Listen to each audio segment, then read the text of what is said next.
Be warned, this video will contain spoilers. After nearly a decade away, Michael Weatherly and Cote de Pablo have finally reunited on screen in NCIS Tony and Ziva. It feels surreal seeing them back together. But this spin-off doesn't just rely on nostalgia. Instead, it offers a very different flavor of NCIS while still leaning into what made Tony and Ziva one of the franchise's most beloved pairs. The setup is simple but effective.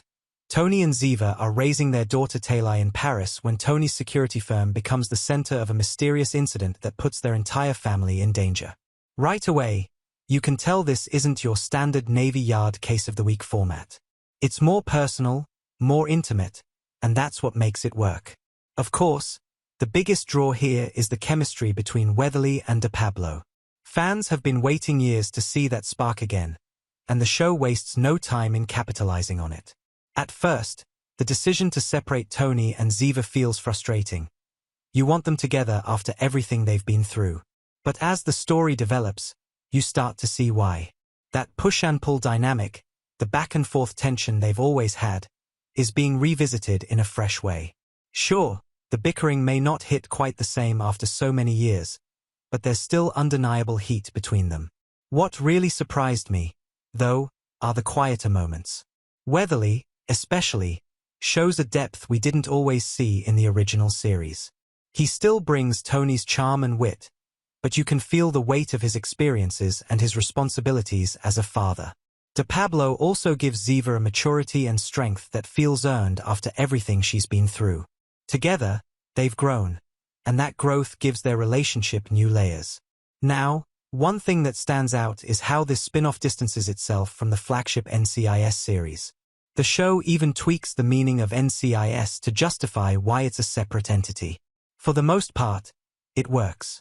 But as much as I enjoy seeing Tony and Ziva in their own world, I think leaning into nostalgia could only help. There are still 7 episodes left, which leaves plenty of room for big cameos or familiar faces from the MCRT days. Timothy McGee gets a name drop, but imagine the reaction if he actually showed up to lend a hand. Sadly, it feels unlikely we'll see Mark Harmon back as Gibbs, but his quiet influence still lingers in the story, which is a nice touch. Overall, NCIS Tony and Ziva feels like a strong start. It's refreshing to see the franchise taking risks and trying something different instead of sticking to the same formula.